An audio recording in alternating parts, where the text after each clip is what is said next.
Сайн байцгаана уу үзэгчдээ. Та бүхэндээ өнөөдөр You Should Have Left буюу чи зүгээр явчих байсан юм киноны үйл явдал болон тэр болгон үзэгчдэд анзаардаг жижиг далд утга санаанууд мөн киноны найруулагч үзэгчдэд ямар мессеж өгөхийг хүссэн талаар ярих болно.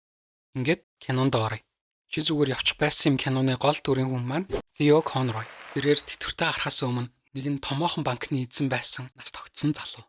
Харин түүний эхнэр Сузан залуухан бөгөөд нэлээд алдартай жүжигчин бүсгүй. Сузан удахгүй Лондон руу ажлын томилтоор явж байгаа болохоор явхаас өмнө Theo гэр бүлээ аваад Welsh улсын хөдөө тосгон руу амрахаар явж байгаагаар кино хэлдэг. Theoгийн эхнэр Сузаныг алдартай гэж үзвэл Theo хажууд нь бүр алдартай чаашаа цуутай хүн. Юу гэхлээр Theo өмнөх эхнэрийнхээ аймыг санаатаагаар бүрлэгсэн хэрэгээр шүүхэд дуудагдж байсан бөгөөд шүүхийн шийдвэр түүнийг буруугүй хэмээн нотолсон боловч томоохон банкны эзэн байсан болохоор түүний энэ хэрэг олон нийтийн дунд нэлээд дуйлан тарьсан хэрэг болсон. Анд дээрээс нь яаж хүмүүсийн нүднээс гадуур байх втэ гэсэн шиг энэ хэргийн дуйлан намжиж амжаагүй байхад өөрөөсөө олон дүү залуухан жүжигчин бүсгүйтэй гэрлээд дундаасаа Элла гэх охинтой болсон нь олонний хил амнаас улам л холдсонгүй. Энэ киног дөнгөж эхлэхэд таяг тулсан нэг учир битүүлэг эрэхтэй гарч ирдэг. Энэ хүний нэрийг Стетлер гэдэг. Манай киноны гол дүрийн муу дүр байдаг байгаа. Нэгэн шөнө Theoгийн охин Эллаг унтаж байхад Стетлер гарч иж айлгадаг. Яа, кино нэлээд хурц эхэлж ин да гэж атсан чинь. Зүгээр л манай гол дүрийн хүний маань зүүд аж таарлаа. Аимшиг кино болгон дээр гол дүрийн хүний учир сэрдэг хэсэг байдаг да. Киноны ихэнх хэсэг Theoгийн нойрны асуудлаас болоод нойрны юм уудаг талаар харуулдаг. Киноны туршид толиндох тусгалыг сайн анзаараарай. Хүмүүсээс үл ялэг зурж хөдөлдөг. Энэ кинон дээр тал болон талны тусгал далд санаа агуулдаг учраас дараа энэ талаар илүү тодорхой ярих болно. За ингээд Welsh улсын хөдөө тал газар гэр бүлээр амархаар очлоо. Тэдний төрөлсөн байшин анхнаасаа л жоохон чихүүц төрүүлмээр сонирн байшин. Бүх юм нь л саарл зэврэн өнгөтэй. Хан дээр ямар ч зураггүй. Ихэнх өрөөнд цаанаа л нэг хоосон мэдрэмж төрүүлсэн.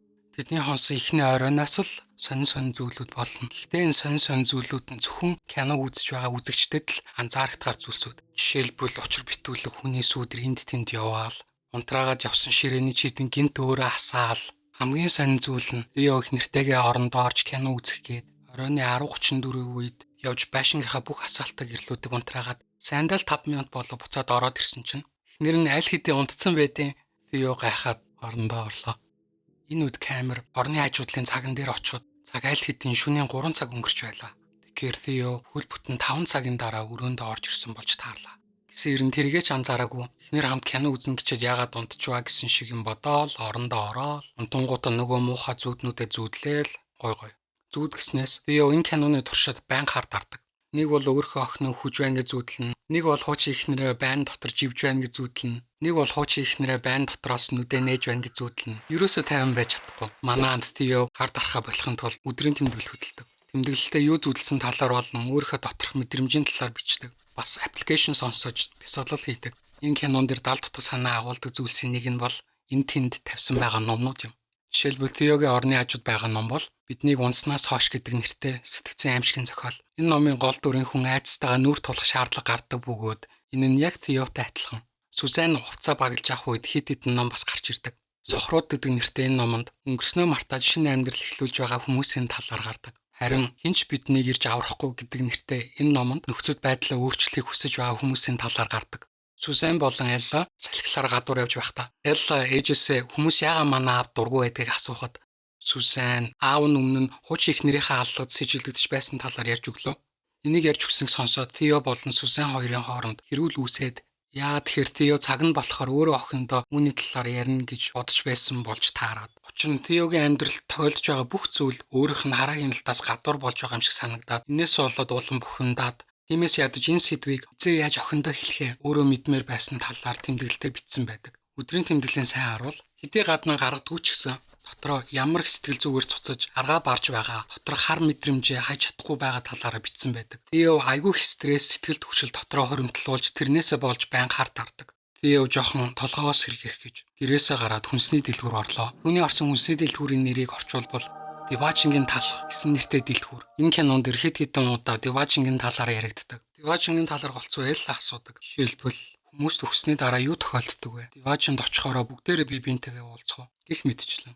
Theo дэлгүүрээс хүнсээ худалдаж авахд түүний түрээсэлж байгаа байшингийн талаар дэлгүүрийн эзэн баг саг юм ярьж өгдөг. Дэлгүүрийн эзэн нэлээд хажигласан хүндий байдлаар Одоо байгаа байшин баригдаад 4 жил болж байгаа. Түүний өмнө өөр нэг байшин байсан. Тэрний өмнө цамхаг байсан. Цамхагийн өмнө ч гэсэн өөр юм байсан. Нэг өсөндө байшингийн дээрээс байшин давхарлал барьж байсан талаар ярьж өгдөг.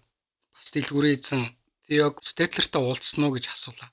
Тио байшингийн эзний талаар яриад байгаа юм бах та гэж бодоод үгүй би уулзч үзээгүй гэж хариуллаа. Дэлгүүрийн гадаа бас нэг танихгүй эмэгтэй Тиог харж байснаа. Чи Стетлерийг харсан уу гэж асуухаар нь үгүй би Стетлерийг хараагүй гэж хариулсан чинь шууд яваад өглөө.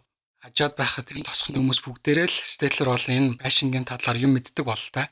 Гэхдээ ерөөсөө хинж Тио тодорхой юм ярихгүй байгаа байхгүй юу? Харин ч эсэргээр манай хүнд жоохон хүндээ хандаал, жоохон дээрлэгч гээл айгуу сонио.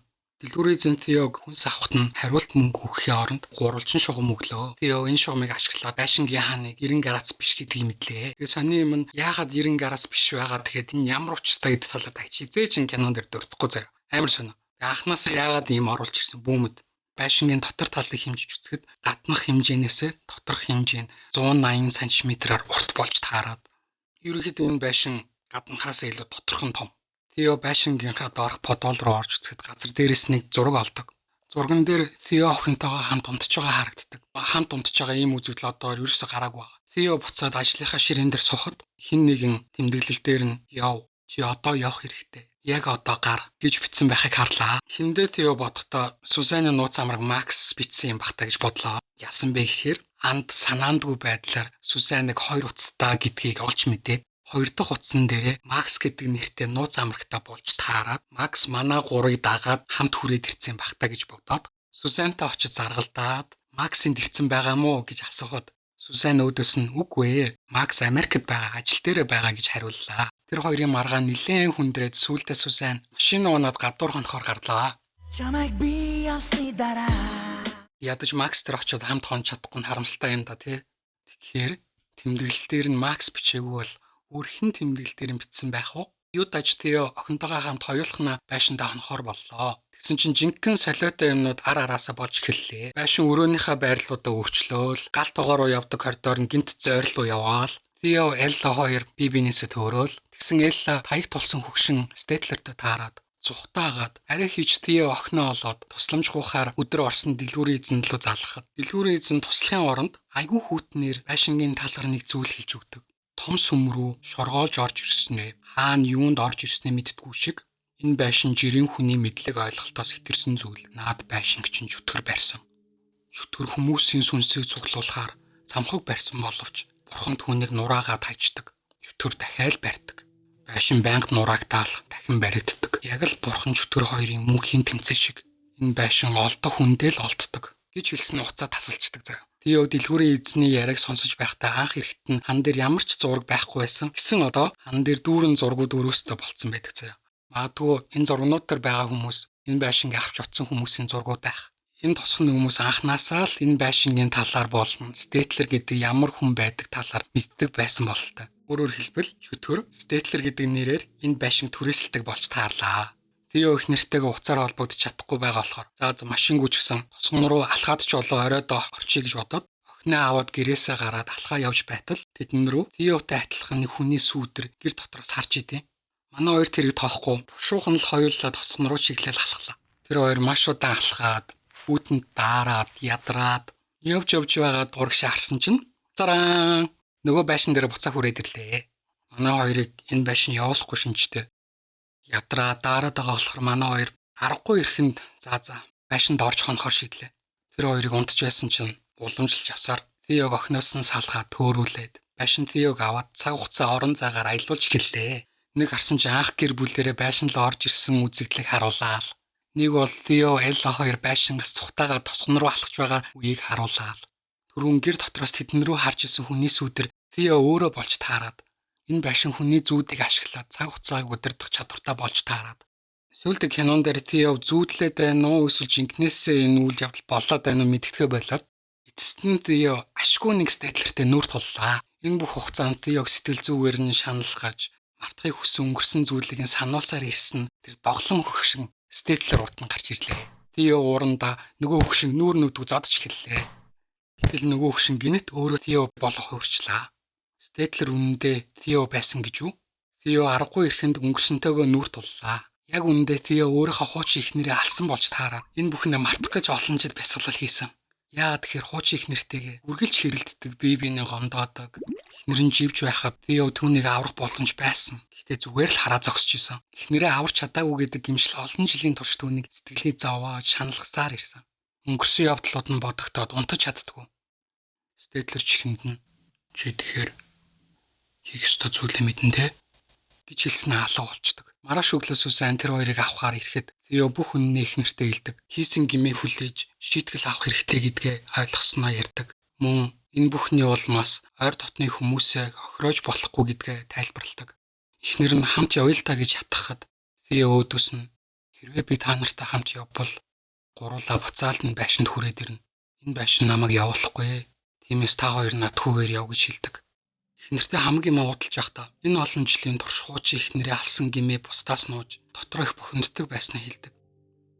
Сонирн байгааз эхнэр нь кинонд дүр товирдог бол харин Theo амьдрал дээр өөрөө өөр хүний дүр товирж амьдардаг байх гэж.